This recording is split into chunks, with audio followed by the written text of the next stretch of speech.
about suicide, which is sadly a really common thing in our world today. The last time I talked up here, I mentioned how I had suicidal thoughts dealing with my PTSD. And so today we're going to look at what it's like to have suicide, the hotline number, and the actions that someone has when they're thinking about committing suicide. So, according to medical news today, the most common situations or life events that may cause thoughts of self-harming or death are grief, sexual abuse, rejection, and more.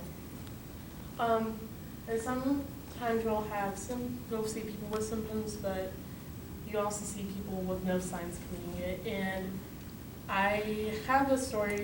I was on a trip at CIY, and me and Jessica were at a gas station hanging out while the buses got fuel. And this old, cute little lady walks up to us and asks us what we're doing because she didn't know what CIY stands for. And we go, it's a Christian camp. And as soon as she heard the word Christian camp, she started telling us the story that happened the day before. And she goes, her daughter called her up and said something bad happened. And she's like, well, what do you mean? What happened bad? And she goes, my husband just committed suicide. He hanged himself outside. And at that point, this old lady was crying. She just kept going on and on. She goes, he's the most unlikely man that we would think of to commit suicide in our family. We don't know what was going through his head. His kids are at summer school right now, and they don't know really what's happening. She's bawling her eyes out. And so me and Jessica just took her hands and prayed for her. And so, yeah. Now we're going to talk about the hotline.